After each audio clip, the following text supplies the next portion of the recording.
We are in the rook endgame territory between Vidit Gujrathi and Vasily Ivanchuk here. Ivanchuk pushes his pawn to f6 and Vidit plays his king to f8. He's completely winning here. A check. It's not a mate. The rook comes back. Black is 2 pawns up. And 40th move made here. Rook h1. Vidit needs to make his final move with 19 seconds on the clock here. King e8 seems like the best move. He plays it. Now let's take stock of the situation. Vidit has 2 extra pawns here. Yes, white has an active king and pawn on f6 and an active rook, but it shouldn't be enough to hold this position. c5 played by Ivanchuk. He's hoping to win the b4 pawn from coming here, but Vidit can defend it. And Vidit plays d6 move after 23 minutes of thought, because he got 50 minutes on the clock.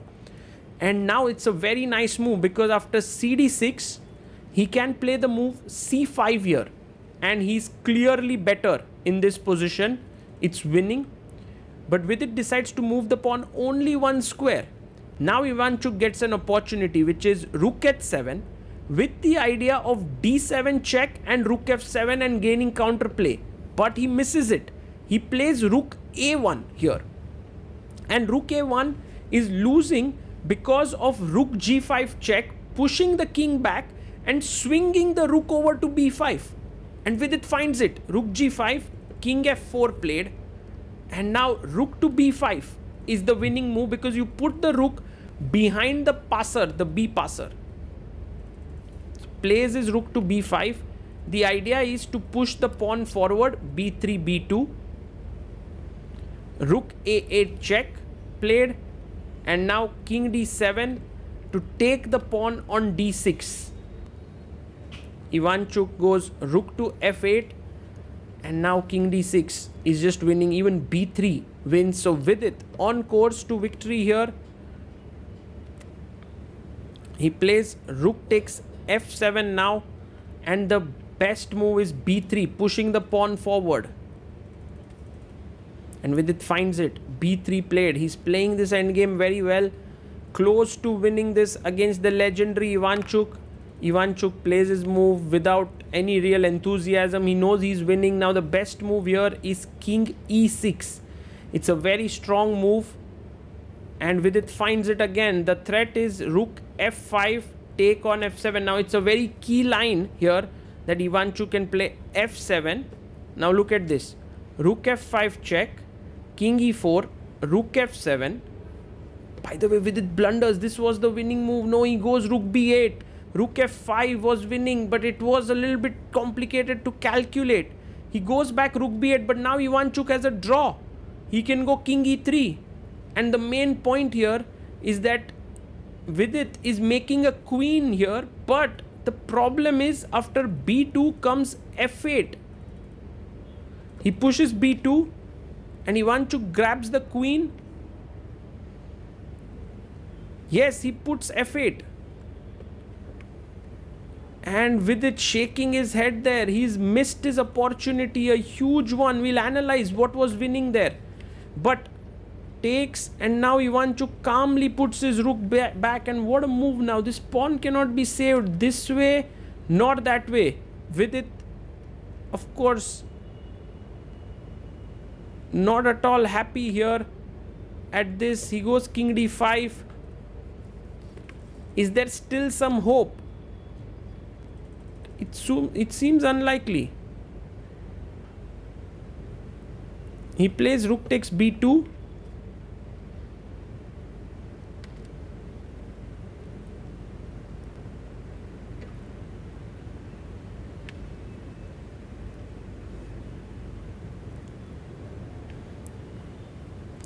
And c5 played, pushing the pawn forward.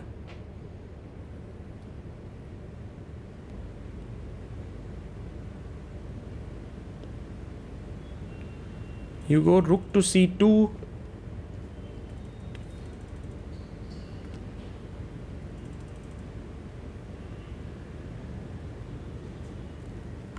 And he goes rook h8.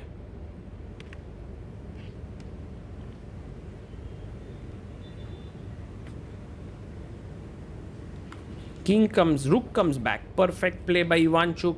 He knows he just has to get his king in here and it will be a draw. Vidit tries to cut the king off on the second rank. Generally, rank cutoffs are very powerful, but here the king is just moving in via d3 to c3. Plays king d3.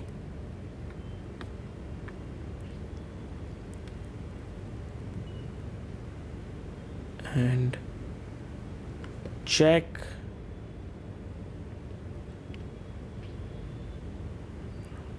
You can see Ivanchuk's face there. He knows he has the half point in the bag. Just comes back king c2. And well, this is now because the king is in front of the pawn, there's absolutely no way that Vidit can make progress here.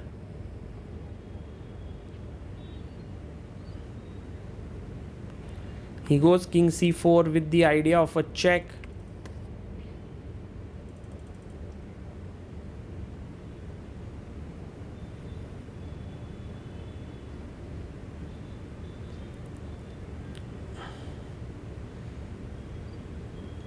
And Ivanchuk brings his rook to g1. This is the well-known Filidor position that's going to come into effect, where Vidit will get his king to the third rank. Ivanchuk will cut him off on the third rank. Let's just look at how it will work out. Check. King comes to c1. Look at Ivanchuk playing it so calmly. And now the point is, you bring your rook here, cut the king off. And Vidit is so unhappy there because he was winning since so many moves, shaking his head there.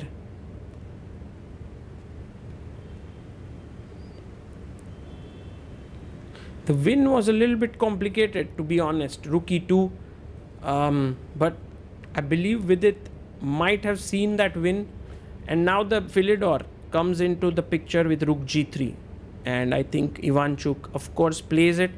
Now the point to learn here is that when black king cannot come up, right? So he has to use the pawn as a shield. So when king goes to b4, which he plays, and now goes c4, c3, then there is no cover for checks that will come from below. So the checks will start rolling from below here.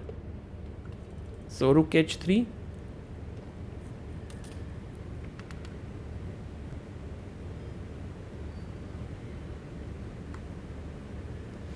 c4.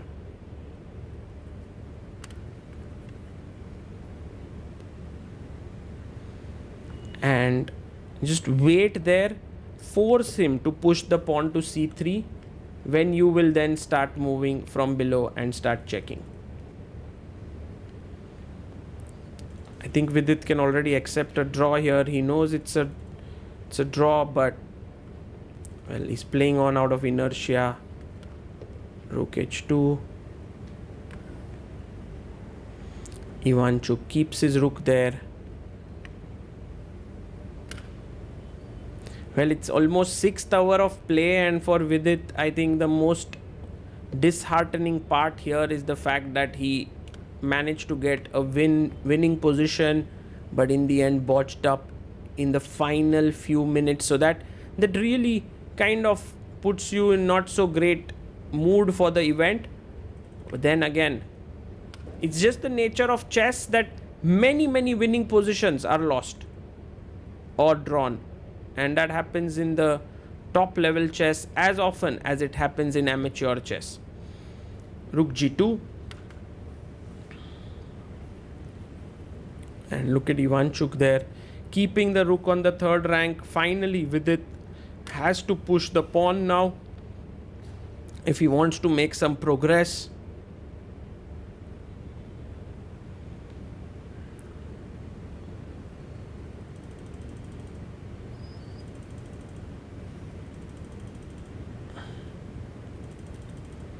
And he pushes it, pawn to c3.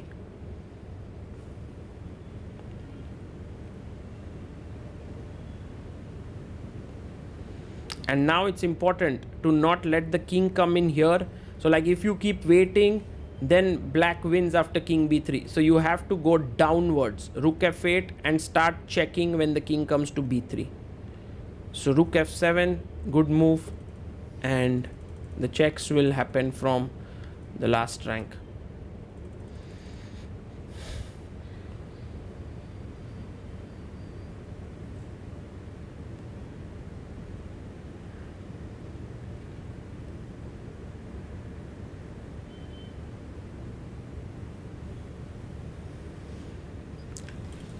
The silence is just too intense here.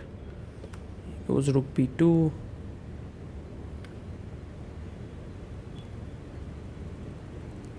Ivanchuk plays a check. King goes to a3. Okay, you can even take the rook, I believe. That's also completely drawn. Takes and king b1. It's a stalemate. So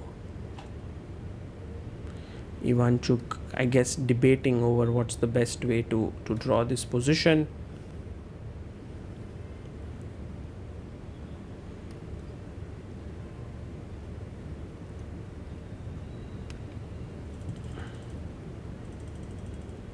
Just wanting to be sure here. You can see him. He plays rook c7, and I guess it's time to agree to a draw. The players have agreed to a draw here, and of course would be interesting to see what they have to speak to each other, because and let's just look at